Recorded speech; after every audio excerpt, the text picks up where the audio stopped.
All right, guys, it's time for the battle with Grendel, where Beowulf just is this ultimate battle. And I don't know if you picked it up in the last reading, but not only is Beowulf going to fight Grendel in hand-to-hand combat, life and death, he's also doing it alone.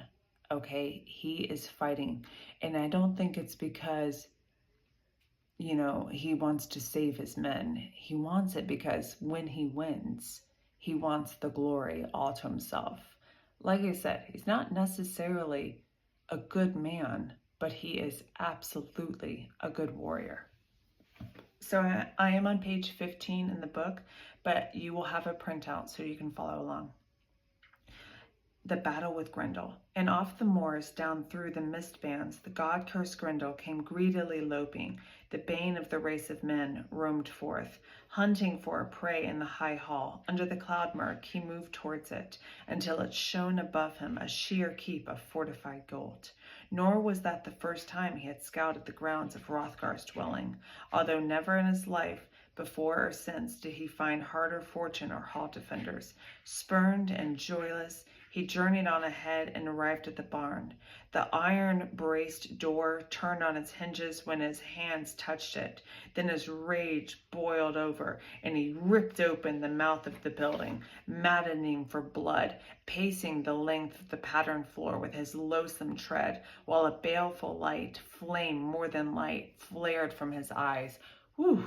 I don't know if you know anything about iron, but it is one of the strongest elements in the world, and he ripped that door from the wall like it was nothing. And when he walked in, even though it was darkness, you could see the flames of him like in his eyes, which, in Christian text, what is something that is, evil, comes to kill and has flames?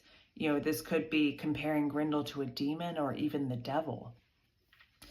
And he saw many men in the mansion sleeping, a ranked company of kinsmen and warriors quartered together, and his glee was demonic, picturing the mayhem. Before morning, he would rip life from limb and devour them, feed on their flesh. But his fate that night was due to change. His days of ravening had come to an end. So kind of giving us that foreshadow. All right. Mighty and canny, Hiliac's kinsman was keenly watching for the first move the monster would make.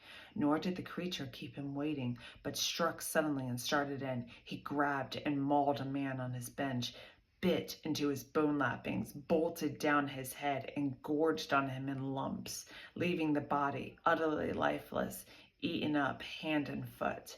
Venturing closer, his talon was raised to attack Beowulf, where he lay upon the bed. He was bearing in with open claw when the alert heroes come back, and armlock forestalled him utterly. So you have to imagine how this goes. Beowulf is laying back in his bed, sleeping, pretending to sleep, and Grendel goes in to grab him, to yank him, and Beowulf, who has the strength of 30 men, grabs his arm, and he traps him. And Grendel realizes, oh my God, this man, and he cannot break his arm loose.